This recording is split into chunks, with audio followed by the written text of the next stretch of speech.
matter? What is it? Another case for Nick Carter, master detective.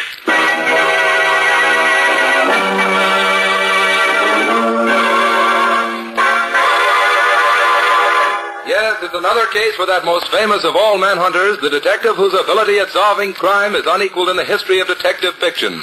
Nick Carter, master detective. Tonight's curious adventure... An angle on murder. For Nick Carter and the mystery of the mutilated foot.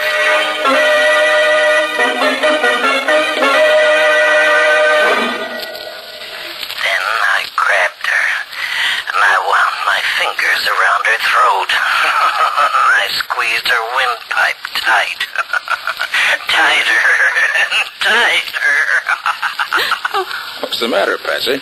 Oh, Nick, put the lights on. All right. And I said I wanted to hear the recorded confession you made of that mad murderer who killed his wife. I didn't think I'd have to listen to it in the dark. Well, that's the way we got him to confess in the first place. Oh, I'll take it, Patsy. Okay, Nick. Nick Carter's office. I'd like to talk to Mr. Nicholas Carter. This is Nick Carter speaking. Oh, hello, Nick. This is John Hamill, the banker's associates. Oh, hello, John. How have you been? Nick, I'm in trouble. I can't discuss it over the phone. How soon can you meet me? Where? On West Street, around the corner from the Greystone building where my offices are. Please get there as fast as you can. All right, John. I'll be there in 10 minutes. Thank you.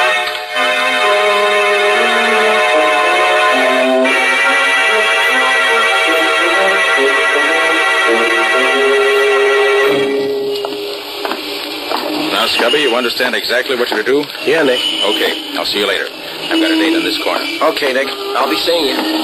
Hey, look at that car coming up the street, would you? Hey, Nick, watch out! That car is headed right at you! Jump, Nick! Oh, did he hit you, Nick? Are you all right? Yeah, I'm all right. Oh, gee, that was close. It almost seemed like whoever was driving that car did that on purpose. Wouldn't be at all surprised, Scubby. I think somebody is interested in preventing me from keeping my appointment. Hey, look, maybe I better stay with you, Nick. No, I've got something else for you to do, Scubby. I got the number in that car. Hop down to the license bureau and find out who it belongs to. Then wait for me at the office.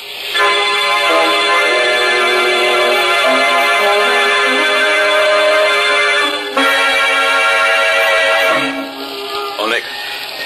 Sorry I'm so late. Oh, hello, John. I've been on this corner waiting for you for 20 minutes. Where have you been? Trying to get here without anyone seeing me. Well, why all the mystery? What's up? Wait a minute, Nick. Here, get back in this doorway, quick. Don't let him see us. Well, who was that? Somebody trailing you? I don't know. I never saw him before. Well, then why'd you want to dodge him? You haven't done anything wrong, have you? No, Nick. Absolutely nothing. Now listen, I don't want the police in on this just yet, if I can help it.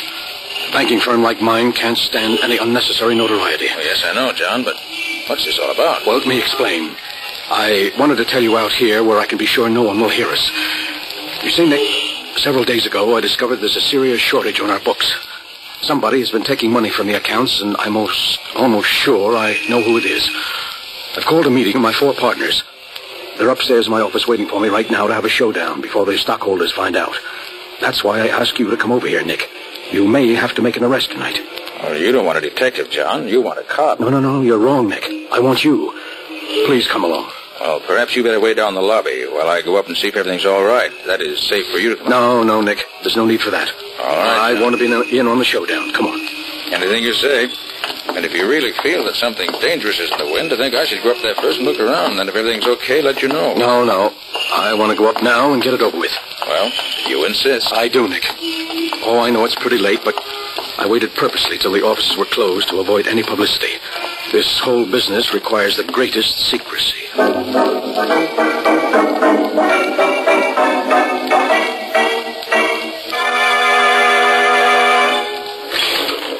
24th floor. Oh, this is our floor, Nick. After you, John. Oh, thank you. Kind of dark in this hallway, isn't it? Yes, the lighting isn't any too good here, but... John, are you hurt bad? Nick. What is it? I mean, what's happened? Why is it John? Quiet, please, quiet. Gentlemen, John Hamill is dead. John Hamill is dead, but that's terrible. How did it happen? That's what I want to know. You seem to know him. Who are you? I could ask you the same question. Who are you? I'm Nick Carter. Nick Carter, the detective? Yes. Oh, well, My name's Tom Burdick. I'm one of Hamill's partners, and these are the others. Mr. Carter, I'm Emil Garrick, and this is Arthur Nelson and Helen Clark. How do you do, Mr. Carter? You're Cornish, huh? Yes, Mr. Carter. What do you know about this? Nothing. I was in my office all the time. Oh, that's not true, Cornish. I saw you go out in the hall just a few seconds before Hamill was shot. That right, Cornish? Yes, I did go out for a moment. But when the shot was fired, I was back in my office. But why question me? Why don't you ask Burdick where he was, or Nelson or Garrick? Well, I can easily explain where Mr. Nelson and I were. We were both together in my office preparing some papers for tonight's meeting. That's right, Mr. Carter. I was with Mr. Garrick. Which of you men belong to which office? Well, you can see the layout yourself, Mr. Carter. They all open off this L-shaped corridor. First comes Nelson's office, then Burdick's. They're on the long leg of the L. Then on the corner at the end is Cornish's office, directly in line with the corridor to the elevator. And Garrick's office is around the corner on the short leg of the L. That's right. That's out of sight of the elevator completely, isn't it? Sure, you can't even see the corridor from my office. So I see. Then, Cornish, your office is the only one which faces the corridor. I'd like to have a look at it. All right. This way.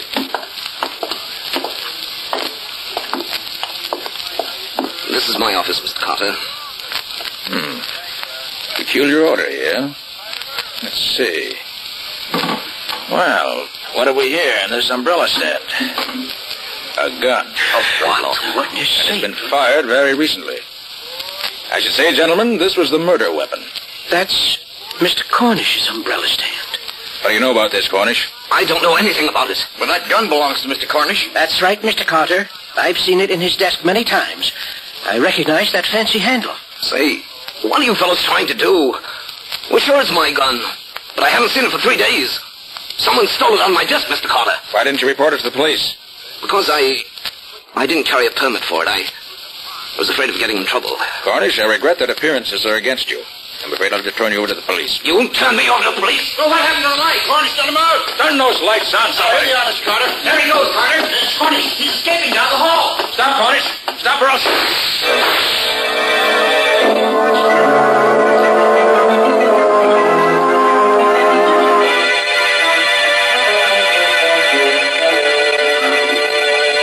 You see, Patsy, I was right with Hamill when he was murdered. What I can't figure out was how he was shot when there was no one else in the hall with us. Don't ask me, Nick. And here's something else. I heard only one shot fired, but Cornish's gun had 3 empty shells. And to top it all off, here's the bullet that killed Hamill. The coroner gave it to me. Notice how it's all banged up? Yes, how did that happen? I wish I knew. Patsy, if I knew the answer to that, I think I know the answer to this whole case. Until we find Cornish. I'll get it. Hello, Carter? Yes, this is Nick Carter. Oh, this is Alan Cornish. I suppose I'm a fool for calling you up, Carter, but I need help. I'm desperate and I can't go to the police. You've got to help me prove I didn't kill Hamill. Why'd you run away, Cornish? Because I was scared. Lucky for me you didn't hit me. Don't worry, Cornish. If I'd really wanted to hit you, I would have. Where are you now? I'll tell you, but you've got to promise to come alone. If you don't... The only thing I'll promise you is that I won't do anything till after I've talked to you. Now, what's the address? 1813 Oak Street. Come right over. I'll be waiting for you. Okay, sit tight. I'll be there. You mean we'll be there? I'm sick of sitting around here. I'm going with you. "1813 Oak Street. This is it, Patsy." Gosh, what a creepy-looking place. Certainly not very attractive. Well, come on, let's go in.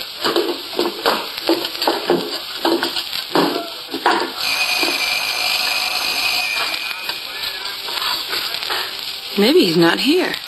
Said he'd be here. Wonder if... Well, the door's open. Should we go in? We can't keep our date with Cornish if we don't. Gosh, it's dark in here. Nick, do you suppose it could be a trap? You never can be quite sure, Patsy. Here's the door. Stand behind me. Can you see anything in there, Nick? Wait till I get my flashlight. No. Looks deserted. Oh, come on, let's try another room. Gee, this place gives me the jitters. It's practically deserted. Maybe he's in here. Stand back, Patsy. No, nothing in there. Maybe he got scared after he called you and slipped away. We'll soon find out. There's another door. Over there.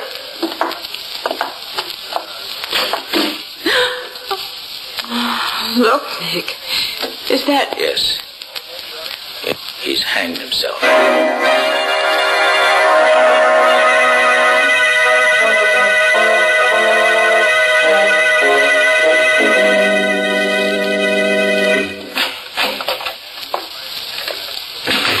Well, Nick, I don't know why he came back to the office again tonight.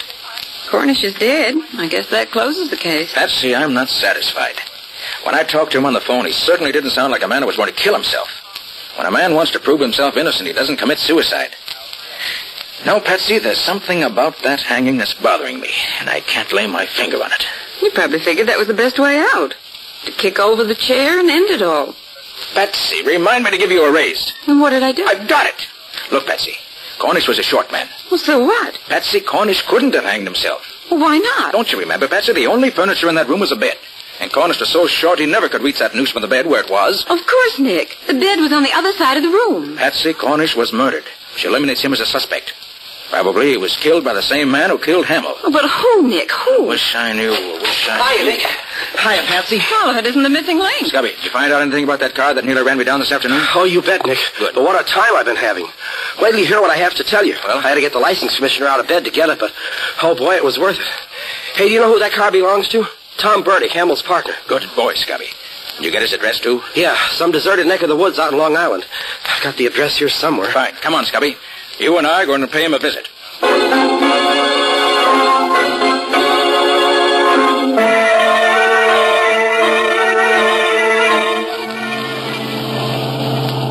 You know, Scubby, the more I think of it, the more it looks as if Tom Burdick might be mixed up in this some way. Oh, I hope so, Nick. Otherwise, we're using up a lot of gas in this jalopy of mine for nothing. Hey, have you noticed anything funny, Nick? You mean that car that's been trailing us for the last few minutes? That's it. What do you make of it, Nick? I don't know, Scubby. But I think we'll be finding out quickly enough. They're overtaking us. Better step on it. Okay, Nick. Here we go. How are we doing? Not so good, Scubby. They're still gaining on us. Can you give her any more gas? I'll try. There. They still coming up? Yes, Scubby. And fast. Duck, Scubby, they're shooting at us. You're telling me. Watch it. Here they come. Well, I've done all I can, Nick. This old bus won't go any faster. Well, let's try no tricks, Scubby. When they get close to us, slam on your brakes and pull over to the side of the road. Yeah? They won't be expecting that. It may throw them completely off balance and spoil their aim. Okay, Nick. You say when. Now, pull over. Okay.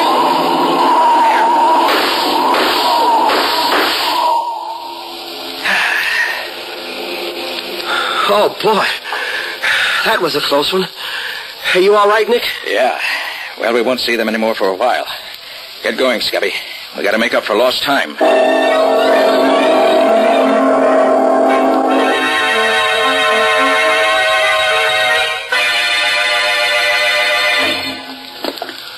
Well, Nick, I've got to hand it to you. You have the darndest way of getting into a cellar. Well, we had to get into Verdict's house somehow. This cellar with its trick entrance from the garage looked like the safest way. Especially with those two vicious-looking dogs posted at both the front and back doors to the house. Well, they sure were big ones, too. I'd hate to meet one of them. Hey, where do you think this is going to lead us to, Nick? We should find a stairway going upstairs, unless I'm very much mistaken. Yeah? Yeah. Here's one. All right, let's go up. Quite careful. All right, Nick, you lead the way. I'm with you. Here's the door. Well, I hope it's open. No, darn it, it's locked. I'll soon fix that. There. All right, Scubby, come on. Oh, wait. Someone's coming to the room, Scubby. Get back. We can hear through the crack of the door. I'll leave it open a little. Well, Mrs. Burdick, I'm certainly glad you called me up. I'm only too happy to be here at a time like this. After all, we're practically neighbors, aren't we? Oh, I just had to talk to someone, Mr. Garrick. I'm so worried about Tom and those horrible things that have been happening at the office. What do you make of all this? Well, I wouldn't worry about it too much, Mrs. Burdick. I'm sure Tom can take care of himself, if he has to. What do you mean, Mr. Garrick? Nothing. But he has been acting rather strangely lately. Well, that's just it. I'm so worried. I haven't seen or heard from him all day. He's never been so late coming home from the office. Well, it's after 11. Oh, there's really nothing to worry about, Mrs. Burdick, even in a case like this.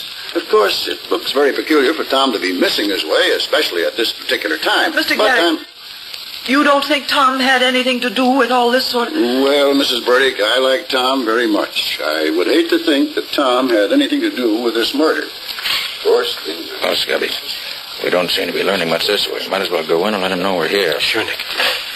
Good evening, Mr. Garrett. Why, Mr. Carter, what are you doing here? I just came along with one of my assistants, Scubby Wilson, to talk to Mr. Burdick. We came in this way because we didn't want to disturb the dog. Oh, really? Who are you? Oh, Mrs. Burdick, this is Mr. Nick Carter. He's in charge of investigating Hamill's death. Mr. Carter, the detective? Nothing's happened to Tom, has it? I don't believe so, Mrs. Burdick. I just want to ask him a few questions when he arrives. Well, maybe that's why Tom hasn't come home. Maybe he's afraid of... Maybe that's he now. Wait, I'll go look out the window to see if that's his car. Carter, I must warn you to be careful. Burdick's a dangerous man. Tom, Nick Carter's here. Please, Mrs. Burdick, come away from that window. Here to see you. You won't do him any good that way, Mrs. Burdick. Tom, Stop it, you hear me, please? That's his car, Mr. Carter. Look, he's getting away. Come on, Scubby, let's get after him. Okay, I'll go with you, Carter. Hurry up. I want to know why he runs away when he hears my name.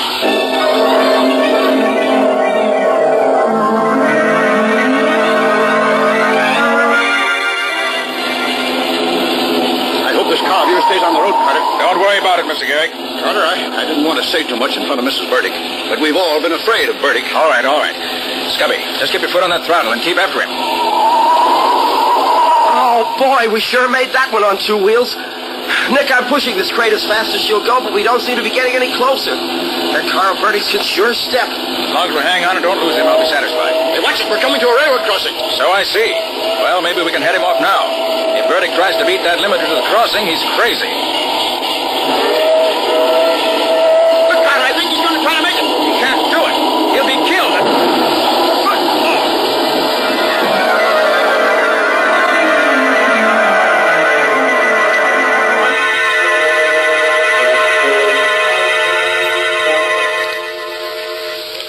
Nick, that nurse that just came out of the operating room is signaling you. Oh, yes. She wants me to go into Burdick. You wait for me here, Scubby. Okay, Nick.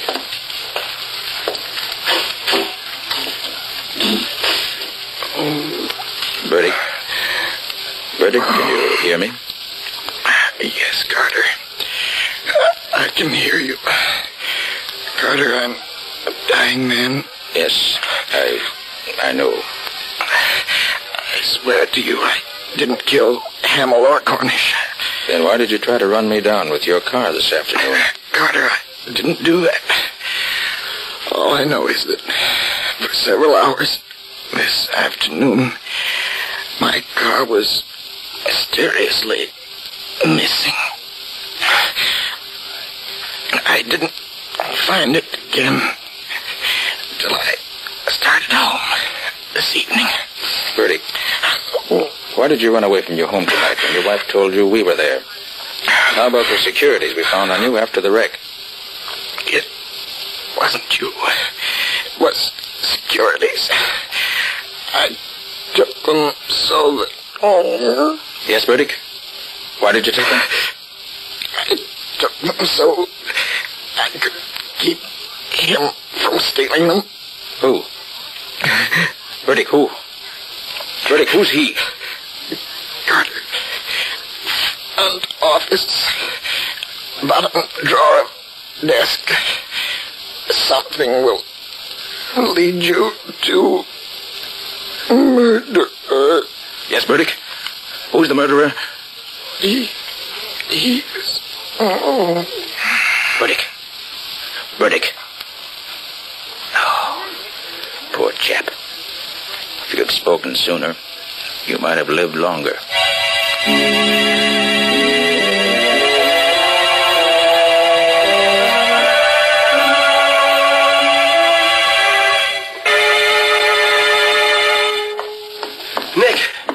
Nick, I got here as quick as I could. Have you found anything yet? I think so.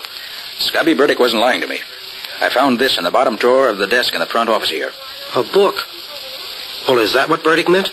Just look at that title. Studies of various angles of bullets in flight. Oh, so what, Nick? Scubby, that's the way Hamill was killed. It all adds up perfectly. Now I know why I heard only one shot when I found 3 empty shells in the murder weapon.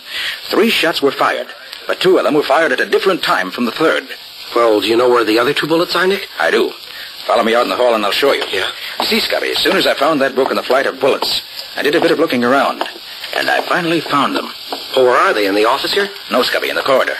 Right over there in that dark corner, embedded in the wall beside the elevator shaft, about 6 feet from where Hamill was killed. Well, what are they doing over there? Scubby, this was a very ingenious crime. And if you watch carefully, I'll show you just how ingenious it really was. Now, you notice that Cornish's office is the only one facing the corridor leading from the elevator. Yeah.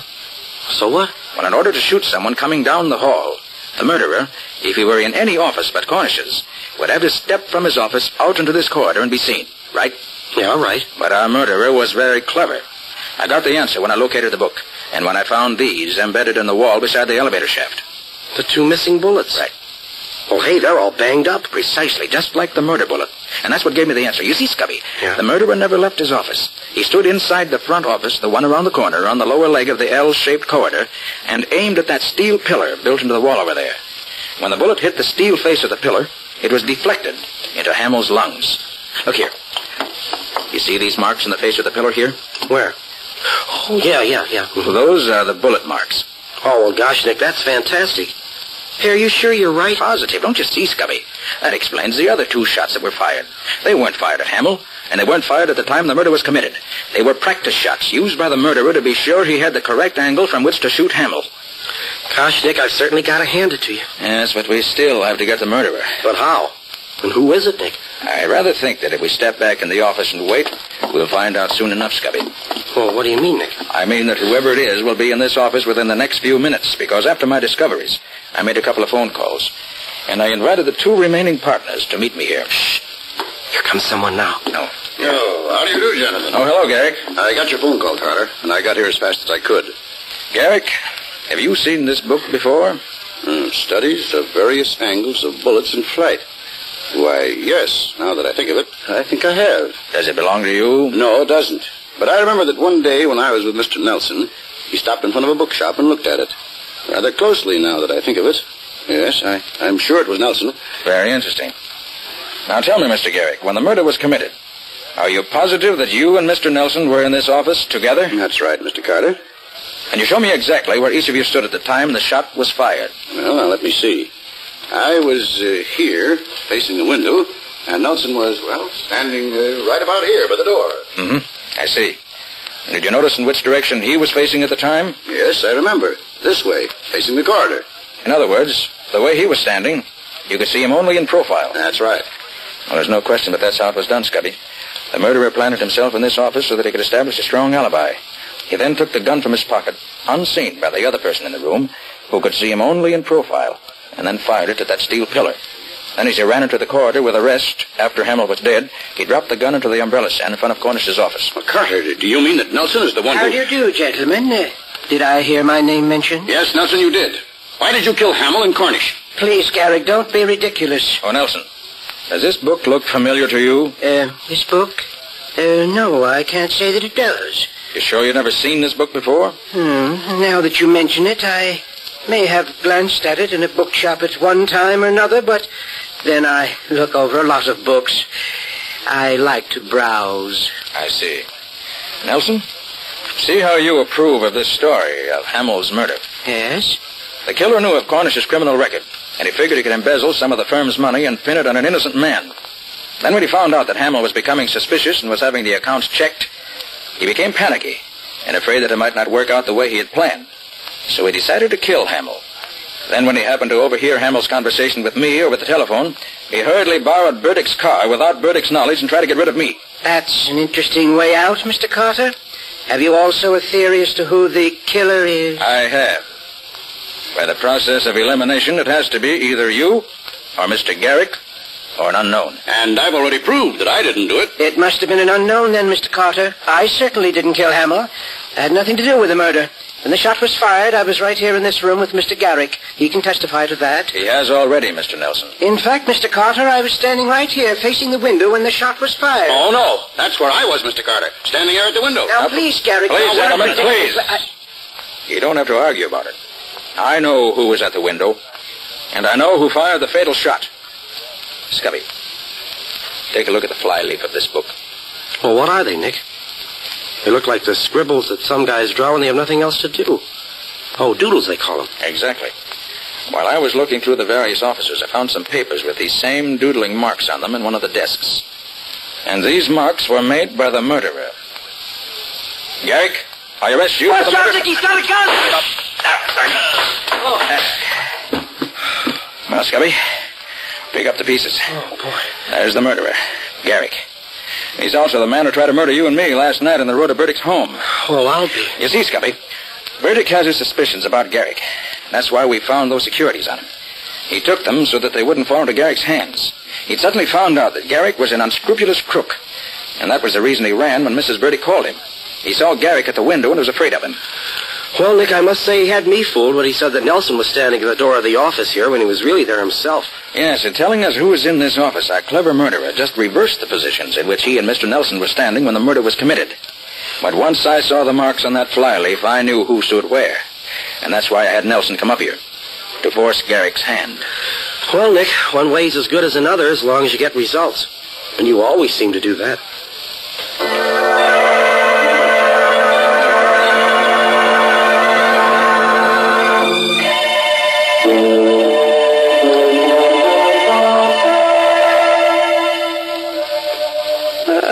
So you finally decided to come back, did you? Yes, Patsy, it's all over. Well, I think you can go home now. Why, Mr. Carter, are you sure you can spare me? Why not? You've been so busy on this case all night, Mr. Carter, you may not have noticed that it is now a new day. And a good secretary is always on the job the first thing in the morning. Shall I take a letter, Mr. Carter?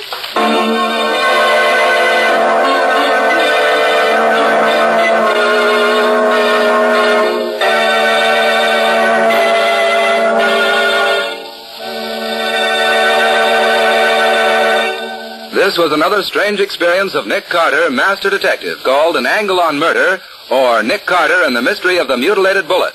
Another of the curious adventures of Nick Carter, which are brought to you by WOR Mutual. And now, Nick, what's next week's story all about? Well, when this case was first brought to me, it seemed so routine and uninteresting that I practically turned it down. But it was far from routine once you got into it, wasn't it, Nick? Yes, indeed. So far from it that I almost got myself bumped off investigating it. It's really the story of a man who thought he was so much cleverer than Nick that he could outwit him every time. I don't suppose he got away with it. No, he found he wasn't really so clever after all. Like practically every criminal I ever met, he gave himself away by being too clever. Well, sounds like an interesting tale, Nick. Not only interesting, but downright exciting. But more of that next week. So long, folks. So long. And so long to you, Nick and Patsy. In the strange adventure you've just heard, Nick Carter was impersonated by Lon Clark, Patsy by Helen Choate, and Scubby by John Kane. The story was written for Nick Carter by George Gordon. Original music was played by Lew White.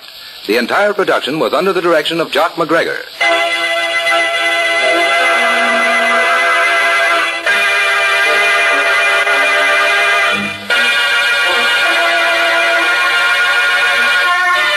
Next week, listen to another curious experience of Nick Carter entitled The Body on the Slab, or Nick Carter and the Mystery of the Missing Husband.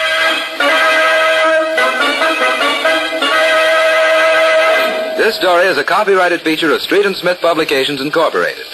Beginning Wednesday, November 3rd, The Return of Nick Carter, which is produced in the studios of WOR, will be broadcast over most of these stations on Wednesday evenings at 8:30 Eastern Wartime. Remember the new time, Wednesdays at 8:30 Eastern Wartime, beginning Wednesday, November 3rd. This is Mutual.